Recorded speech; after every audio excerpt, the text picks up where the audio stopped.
Greetings, loyalists, traitors, Xenos, Legionists, and other sordid entities of Warhammer 40K. This is Arndelft. Today I just wanted to showcase a few figures that I've modded. And as you can see, these two have only been modded with a power sword and a halberd.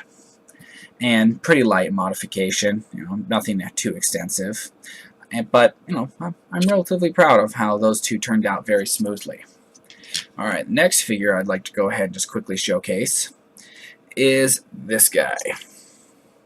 Now, thing is with this guy is he was actually already constructed, and I decided to take him apart and do a few more modifications on him. As you can see, the helmet that comes from one of the Chaos Spros, where it's a Dark Angels thing with one of the things cut off, cut down the helmet, etc. Modifications that I'm still going to be doing to this guy is putting a halberd handle right here down the edge of that chainsword, and likely maybe turning it so he's holding it with his other arm as well, and that will require a little modification to the other arm too. I'm thinking about whether or not to do that, but as we all know, eviscerators are two-handed weapons. But I always thought to myself, an eviscerator should be a really thick blade, which is why it's fragging like two chainswords back to back. That honestly to me is much more like an eviscerator. And I absolutely love the way this guy turned out. Oh, alright. Next guy I'd like to showcase is a rather unique figure. As you can see, this his shield there came off the side of a Land Raider. I lost the other piece due to someone breaking it off multiple times. And after it got misplaced, I didn't want just one sticking on there, so I put it onto him.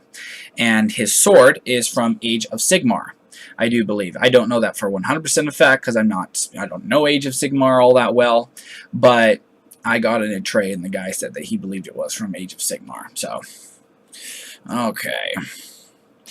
And next dude up, I also, he's still a little bit of a work in progress, but as you can see, I kind of went for that look where his robes are trailing out, and they're what's holding him up, and I got it off of that Armorum Cherubub, or however they pronounce it, whatever it's called.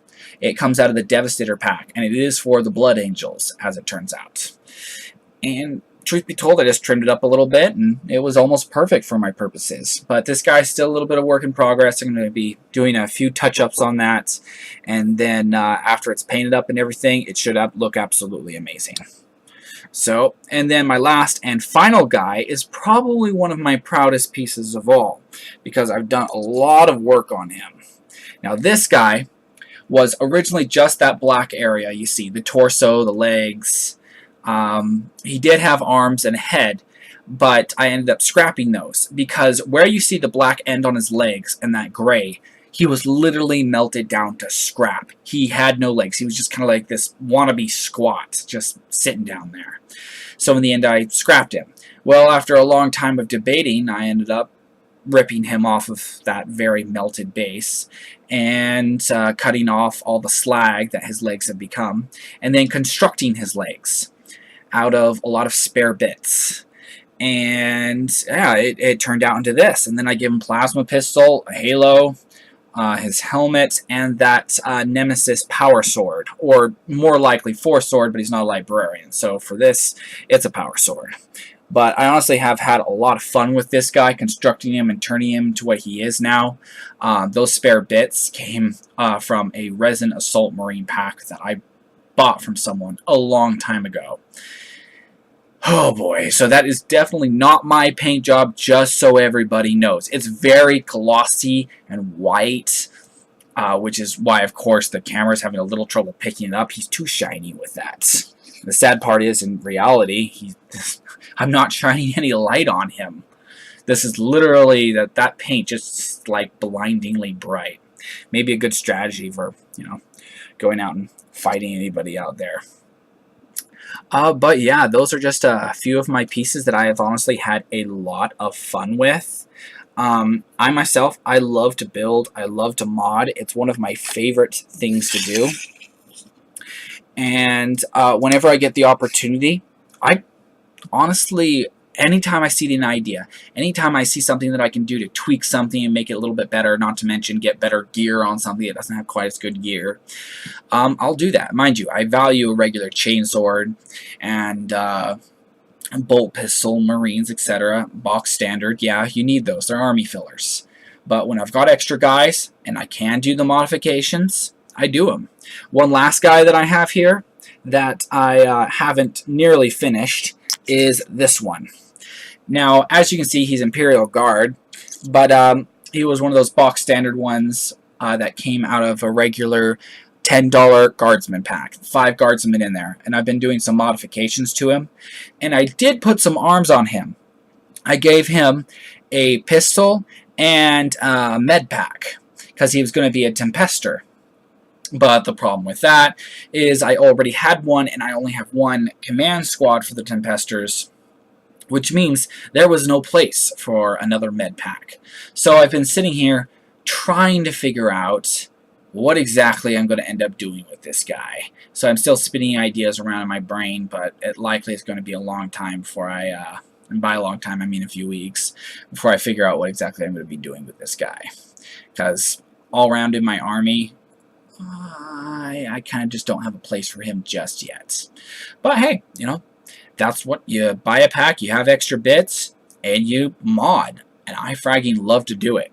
Now, one thing about this that I want to go over really quick with everyone is how I do this. Now, I have used green stuff in the past, but my favorite thing to use are these two glues. The Tamiya. Hopefully I'm pronouncing that right. But the extra thin cement and the regular cement. And it's apparently flammable, which is kind of awesome. Sort of. I nearly burned down a house once. I'm not proud of that, but it was fun.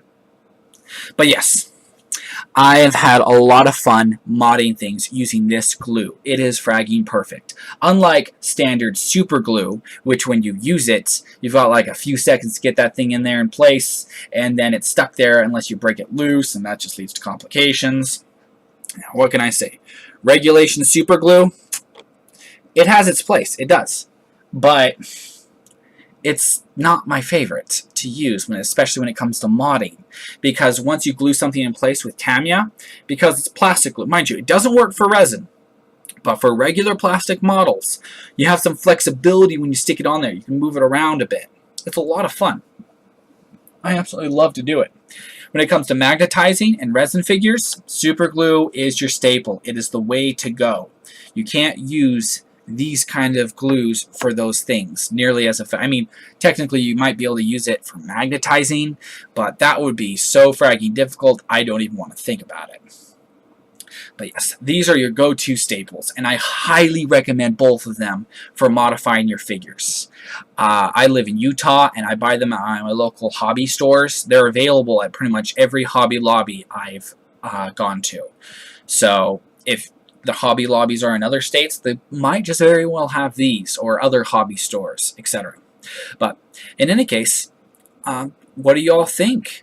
Have any of you modded figures and used Tamiya glue? Or if not, what have you used to mod your figures? You know, are you interested in modding ideas? I mean, I've only done it with Space Marines and Guardsmen so far, but I love generating ideas and bouncing them off of people. So if anybody has any ideas for the future, especially for my little Imperial Guard guy that I'm still trying to figure out a place for, let me know. And that is what the comment section below is for. If you like this video, please give it a huge thumbs up. It always helps and very much appreciated. If you're new to the channel and not yet subscribed, go ahead and hit that big red button if you genuinely enjoy this content. I don't just want to be another blip on your screen. If you genuinely enjoy this content and would like to see more, then go ahead and hit the big red button. But in any case, don't y'all get into too much trouble, or do. It's always up to you. Toodles!